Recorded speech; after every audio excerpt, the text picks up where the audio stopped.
I was talking earlier about poor Warren Buffett, a.k.a. Buffett's secretary. Poor thing.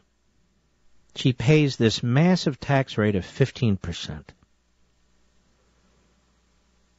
So, we should soak the so-called rich, anybody that earns over $250,000, including small businesses, because Warren Buffett's secretary is so bad off. And then, during the break, I'm doing even more prep. I do it many, many hours during the day, the night before, during the breaks. And look what we found about Warren Buffett's secretary. Sitting up there in the gallery while our utopian president is standing there.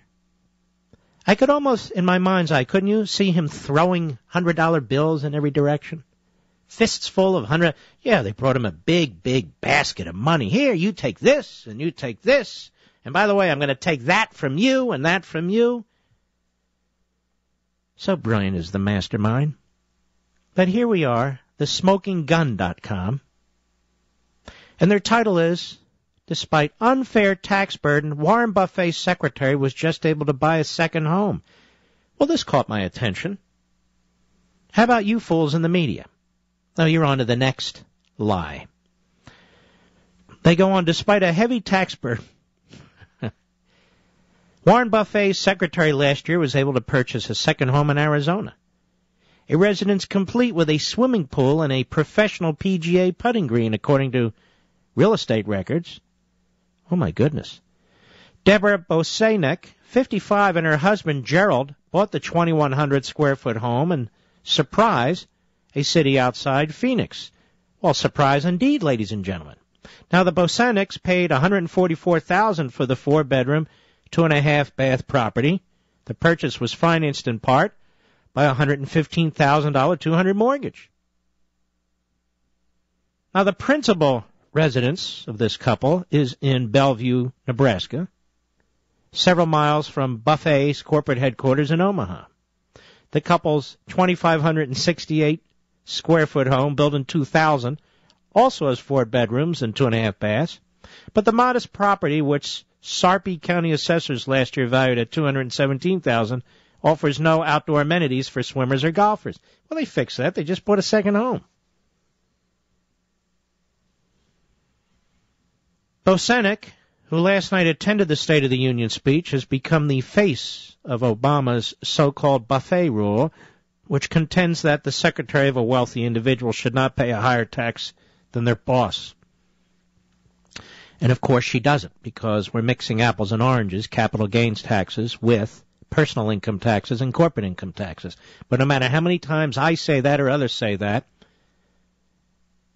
the demagogues who push for this massive, powerful state are going to just continue to lie. So let's recap, shall we? This poor secretary had to pay 15% of her income to the government. And by the way, I wonder what percentage she gets back in different types of benefits, or her family members do. We're not allowed to ask. But now that they've given us a little peek into the fact that she pays 15%, we do know she has 2 homes. She's got a home in Phoenix when she gets cold in Nebraska, with a swimming pool, professional PGA putting green. Mr. Producer, I don't even have a swimming pool or a professional PGA putting green. Do you? No. Is she your average secretary? No. So the next thing we need to know is, what does she make? How much does she earn? And by the way, Warren Buffett is smart enough from a business perspective that if he wanted his secretary to pay a lower rate, he would pay her in stock, wouldn't he? Then she can sell the stock, if she holds it long enough, take the revenue from the stock, and pay the capital gains rate on the stock. And perhaps even a lower rate, based on whatever conditions apply. And I'm not a CPA, but it is possible to get it down even lower. So that can be done. Are we allowed to talk about that? No, we've got to have this myth, this straw man, or in her case, straw woman. Poor thing. 2 homes, a swimming pool, a putting green. She has to pay a whole 15% of her income to the federal government. Wow. Now, I think I paid an effective rate of about 30%. Me. Yes. I pay a lot of money in taxes. I'm not crying about it. I pay an enormous amount of money in taxes.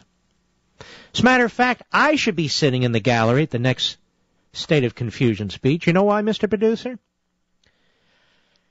Here I am minding my own business, sitting in the bunker, a very solitary person, writing my books. And my county taxes me for writing books in the bunker. A business tax. Oh, that's true. They tax me for writing, and obviously selling it, but writing it and selling it in my bunker.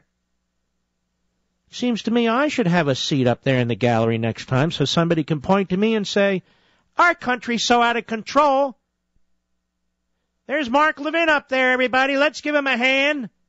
He even has to pay a tax to his county because he wrote a book in his bunker. Please, please, keep the applause down.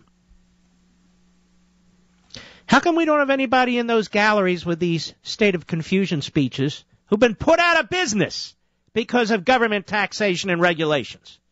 There's plenty of them. How come we didn't have anybody in the gallery last night who lost their health care because of Obamacare? Nobody in the gallery last night whose premiums went up when Obama said they wouldn't go up because of Obamacare. Why weren't they sitting in the gallery last night? Good question, Mark. Good question, Mark. Because the gallery was stuffed with a variety of people who could be used as props for this president as he advances his cause. He can't really explain his cause with detail, but he can explain his cause generally, fundamental transformation.